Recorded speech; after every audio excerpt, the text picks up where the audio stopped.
Sinong kasunod? Kanina pa ako nag-aantay.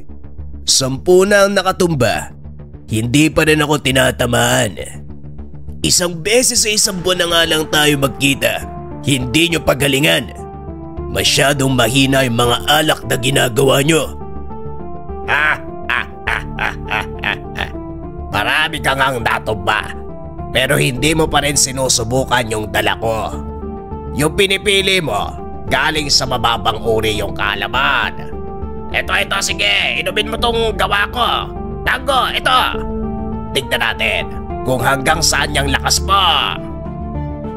Ang baryo ng malalakas sa Tanggero. Wala talagang nakatira sa lugar na ito. Ito ay isang tagpuan ng matataas na uri ng mambabarang, manlalason, antingero, ermitanyo, maging ng mga mangkukulam. Lahat ng taong nagpupunta sa lugar, kung hindi magpapakitang gilas sa ginagawang alak na may mataas na uri ng lason, ibinibida naman ang lakas ng espiritual at pisikal na lakas. Iinumin ang kahit anong ilagay sa bagsalak. Ang bagsalak, ito ang mahabang lamesa na kilala din sa katawagan na huling hantungan. Kamatayan para sa may hina. Naroon ang matataas na uri ng lason at tanging malalakas na tao lamang ang nabubuhay.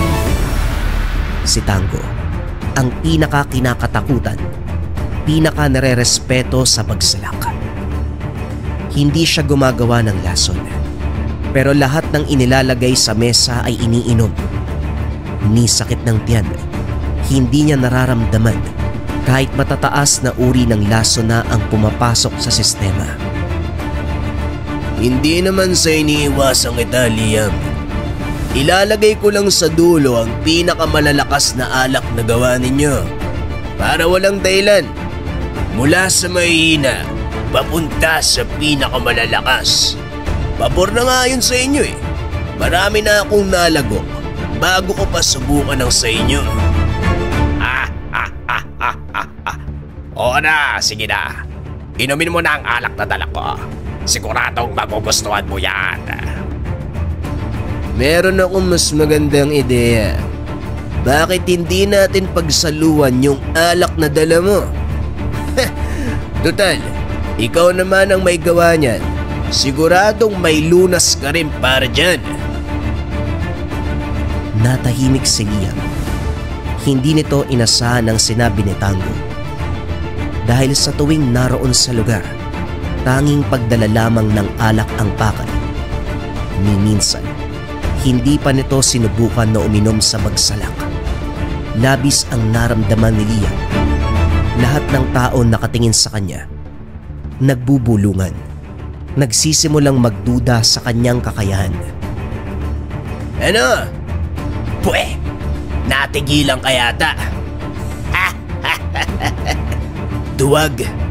Sarili mong lason. Hindi mo kayang inumin. Pwes manood ka.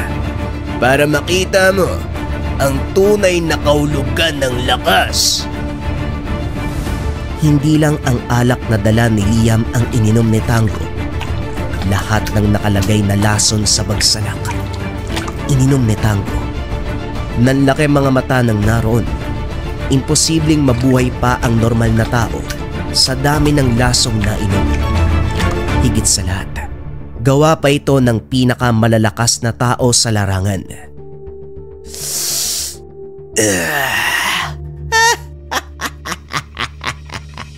Napakasarap. Sige ba, maglabas pa kayo ng alak. Maglabas pa kayo ng lason. Ubusin ko lahat yan sa harapan ninyo. Hindi uubra sa akin ang gawa ng tao. Sa isang sulok, hindi nakaligtas si Tango kay Tata Merting. Isang maliit na tao, matanda sa larangan. Malaking palaisipan sa mga tao ang tunay na lakas ni Tata Merting. Maraming usap-usapan na lumalabas patungkol sa kanya kung gaano ito kalakas. Pero ni isa ay walang nakakita Nakuha niya ang respeto ng lahat ng tao sa baryo ng malalakas sa Tanggero dahil sa katandaan at pagiging veterano sa lihim na karunungan. Marahan siyang naglakad sa mesa ng pagsalak.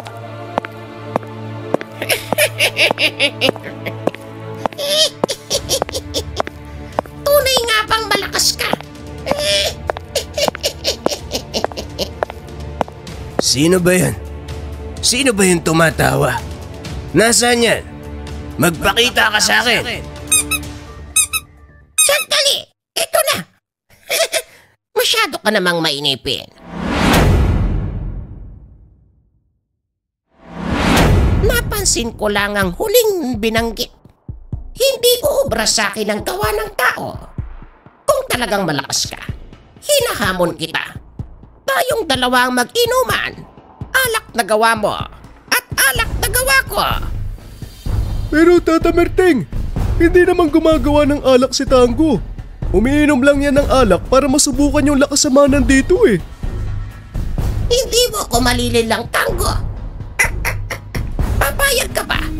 O baka naman gusto mong sabihin ko pa ang tunay mong katangian? Wala ka ng pagpipilian. Dahil kapag nagsalita ako, siguradong mamamatay ka din. Makikita ang galit sa mukha ni Tango. Ang lahat ng lakas ng loob kanina biglang nawala. Napalitan ng takot, pagdududa at pagdadalawang isip. Sige, kung yan ang gusto mo, tanda, pagbibigyan kita, kutong lupa. Sinugatan ni Tango ang kamay. Pinatulo ang dugo sa baso. Nagulat ang mga naroon. Iba't iba ang opinyon.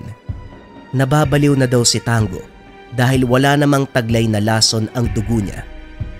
Meron ding ibang nagsasabi na sa dami ng ininom na lason ni Tango, siguradong may kalalagyan si Tata Merting. Sinasabi ko na nga ba? Talagang hindi ka normal. Pwes, ito ang sa akin.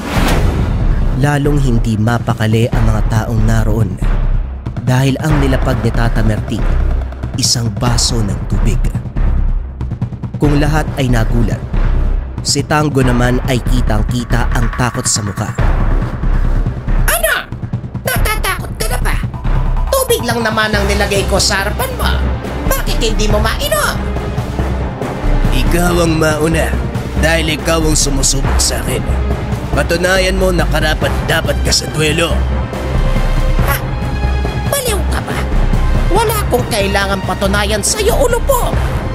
Nasaan ang tapang mo kanina? Ilabas mo. Lahat tutunggain mo, hindi ba? Bakit hindi mo gawin ngayon? Halika, sabay tayong uminom. Ang dugo mo at ang tubig ko sabay nating inumin. Patuloy na naguguluhan ang mga tao. Alam nila, malaki ang potensyal na mataas na uri ng lason ang dugo ni Tango. Pero ang ipinagtataka ng lahat, kung bakit ayaw nitong uminom ng tubig. Kaya naman maraming nagalit sa kanya. Ano na Tango?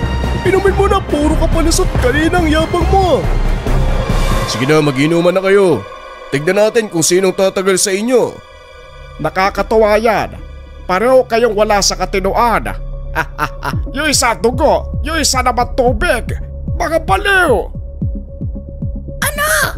Halika na! Mag-inuman na tayo! Hindi mo ako madadala sa pananakot mo, tanda. At hindi mo ako mapapahiya sa lahat na nandito.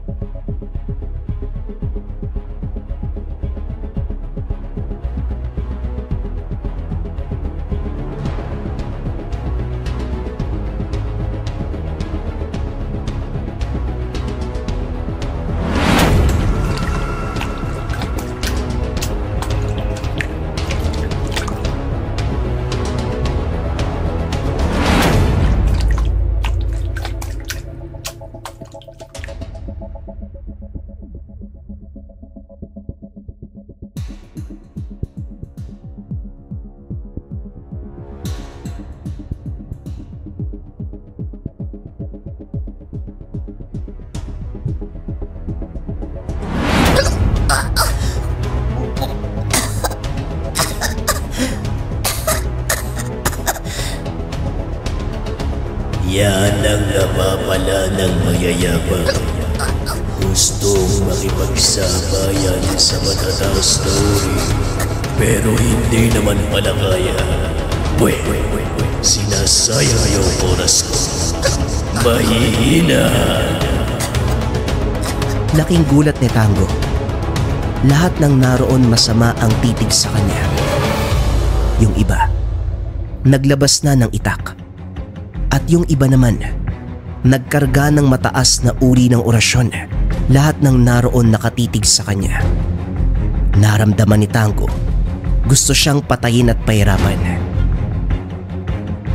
Anong ginagawa niyo? Lumayo kayo sa akin. Ako ang nanalo. Ako ang kampiyon. Walang lason na gawa ng tao ang makakapatay sa akin. Tama ka! Kasi hindi ka naman tao! Pinaikot mo kami! Tikbalang! Basagang sa bulag mo sa ginamit kong banal na tubig, tikbalang. Kung akala mo mamamatay ka sa nainom mo, nagkakamali ka. Masyadong madaling kamatayan sa'yo ang lasunin ka. Hinihigop mo ang lahat ng lakas ng mga tao dito sa lugar. Mula sa alak o laso na gawa nila.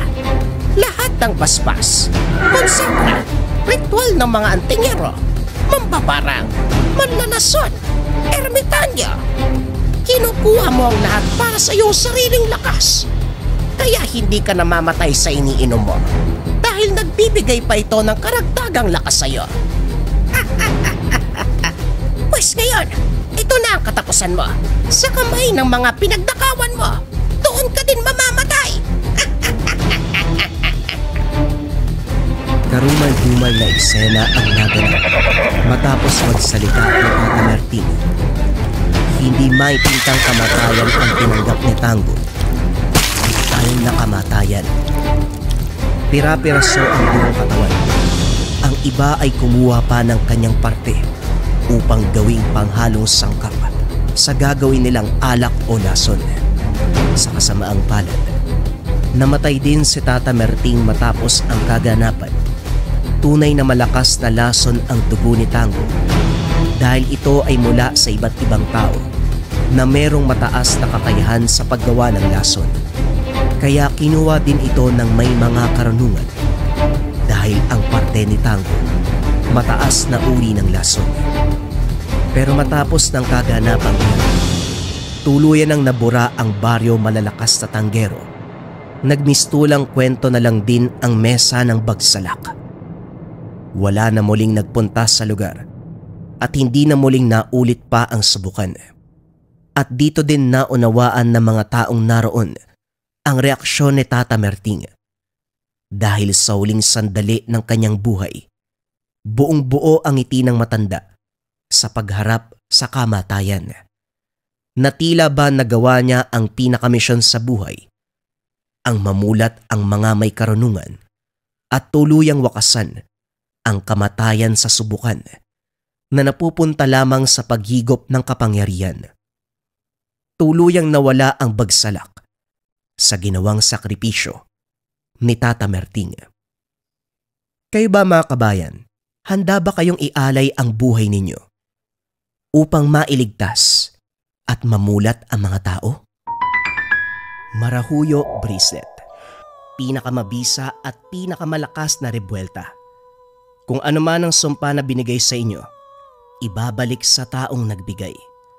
Kasama din dito ang depensa, kontrakulam, barang, tigalpo, palipadhangin, usog o kahit anong masamang uri ng sumpa.